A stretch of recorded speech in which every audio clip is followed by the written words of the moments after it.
This is my dog, Casey. She's 17 years old, ridiculously feisty, and loves to read with me. She's very well read. In fact, her favorite book is Go Dogs Go, because even at 17 years old, she loves to rip up and down the hallways, sometimes because she's a bit of a maniac. So today I thought it would be fun to have Casey pick the books that I am going to read in August. I'm going to put 9 books on the ground, each of them associated with a dog treat, and then I'm gonna let her loose, and the 3 books that she picks are the books that I have to read in the month of August.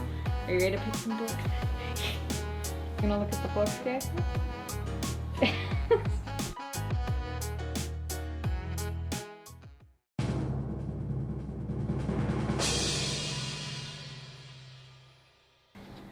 Go get them. Erasure. Oh my god, the 3 ones on the end.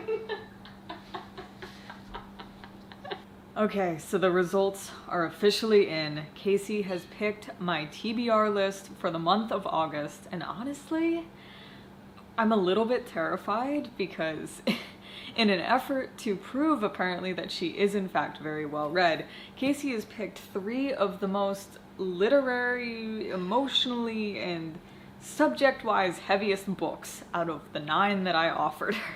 What a fun way to round out summer reading.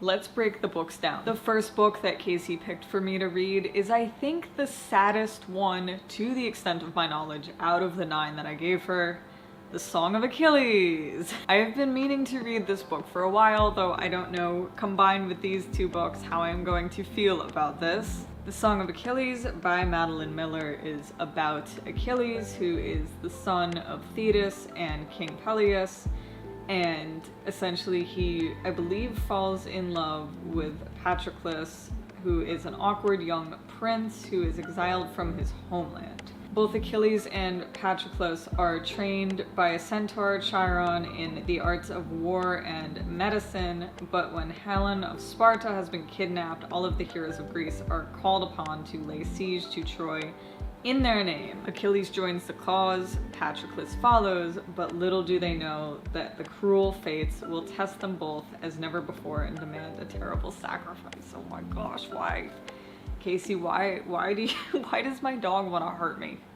The second book that Casey picked out, which is actually quite appropriate given the year, is This Side of Paradise by F. Scott Fitzgerald, which I believe was his first novel, or at least his first majorly successful one before The Great Gatsby. It's 2025, which is the centennial anniversary, 100 years since The Great Gatsby was originally published. As a big fan of the book, I've been wanting to read more of F. Scott Fitzgerald's literature, so I am excited to do This Side of Paradise, and it is proper that I read it during the centennial anniversary of The Great Gatsby. This book has some similar themes to The Great Gatsby. It's about a guy named Amory Blaine who is born into a wealthy family, but as he drifts into adulthood, he realizes that he wants more than an easy, idle life.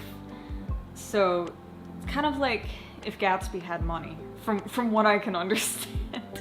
I am excited to read This Side of Paradise.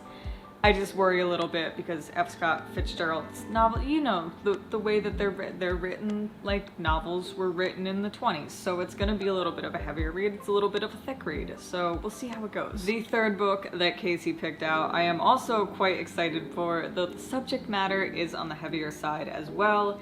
This is Erasure by Percival Everett. If you are familiar with the brilliant book, James, that he wrote, that won, I think, basically every literary award last year.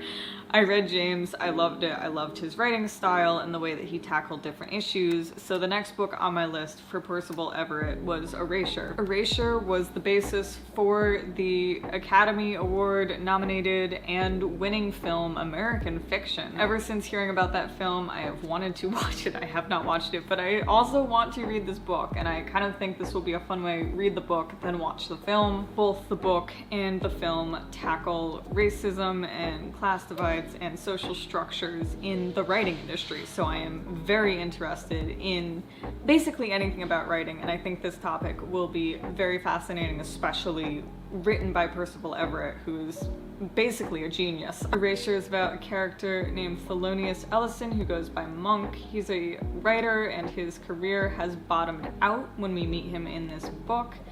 He's had a lot of rejections recently, even though his novels have been critically acclaimed in the past. There's a more privileged female author who is publishing a book, meanwhile, that the publishing industry is adoring, all about some relatives she visited in Harlem for a couple of days. And at the same time, as Monk is watching this, while his own books aren't getting published anymore, he is facing family tragedies, including his mother succumbing to Alzheimer's.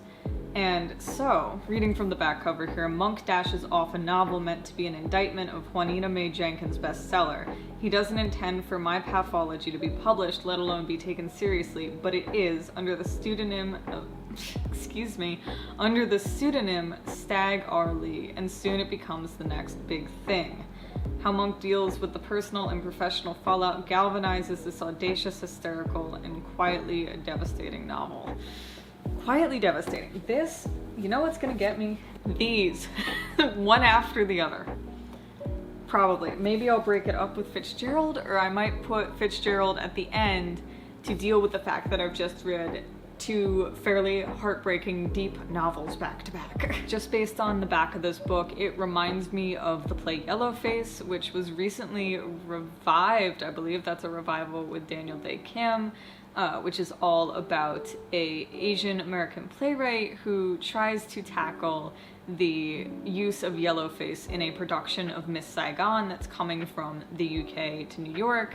And in writing this sort of farce play, he accidentally hires a very southern white Texas or Georgia actor, I believe, who he says, you know, you can't judge people by their race these days. And so he ends up hiring this guy, and it creates big controversies and is a really fascinating commentary on the effect of race in the industry and how race affects the industry. Both, I think, will be very poignant reflections on how race and minorities are impacted by big industry moves, and in turn how industries like the publishing industry, like the theater industry, impact race, social structures, etc. And with that, my 17-year-old ferociously, clearly after my emotions dog has picked my TBR list for August. Thank you so much for watching this video, and I'll catch up with you all when I am in absolute shambles going into September. Someone please wish me luck.